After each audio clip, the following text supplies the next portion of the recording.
Loving it, absolutely loving it. I mean, the cost saving alone, I'm electric all the way. I thoroughly enjoy driving it. My car's in the airport and I'm looking forward to getting home to driving it. Kids love being in it. You know, it lights up in different ways. I love it. I think it's practical for our family. It covers all our journeys. It covers anything that we want. So it's been such a positive change. It suits my personality. I use it a bit for work as well. It's perfect. Obviously, when I was going to Dublin, I made sure I was fully charged leaving home. If I was driving long distance, I haven't done that yet, so I would definitely do a little bit of research. With a range over 500k, you know, it really doesn't bother me. My first day sitting into the Dolphin, I could see it just going down 63%, 60%, 58%, and I'm like, getting used to the car now. I trust the car, so it's a case of when people ask me, do I have range anxiety, I'd say, are you constantly looking at your petrol gauge? Mine bings at me if I've 50 kilometres left, but I try not to get to that point.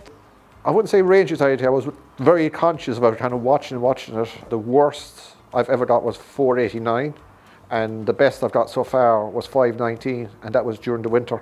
And it's a case of, you know you're going from A to B, and then you decide where you need to charge. Like, one charge is more than the weekly use of most people.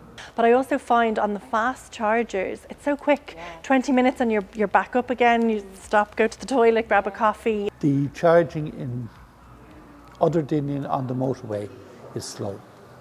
You know, the electric car is so convenient. We've got our charging port.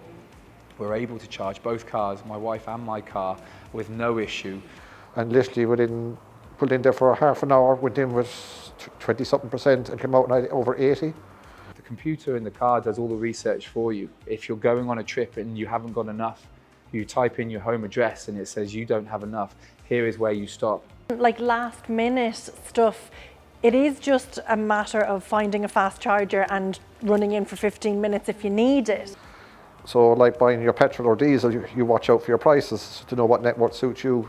In the winter, 450. The middle of the summer, it's just unbelievable, the range.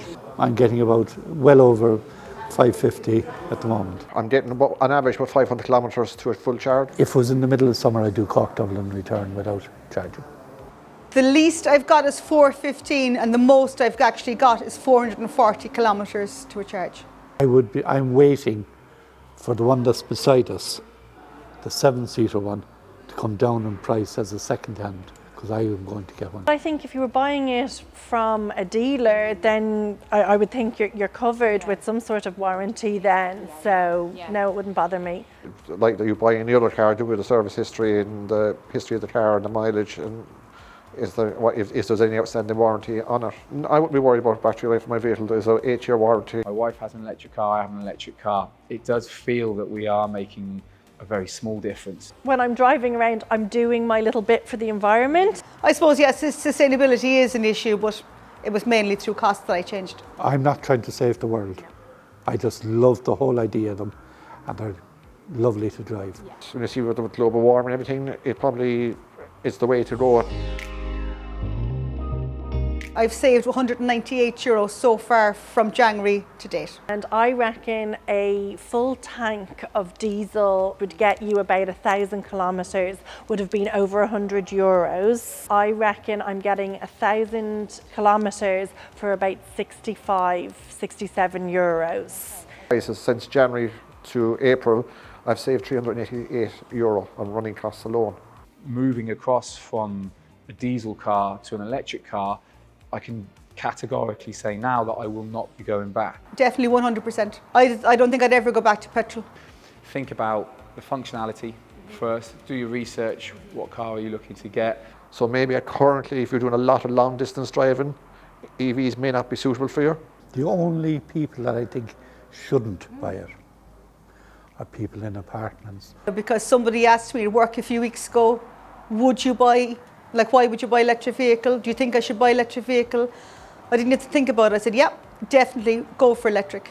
And I've noticed it making our lives easier, and I wouldn't recommend it enough. I know a few people that have them, and they think it's the best thing in the world. And I think most of the people that are giving it bad publicity don't have one.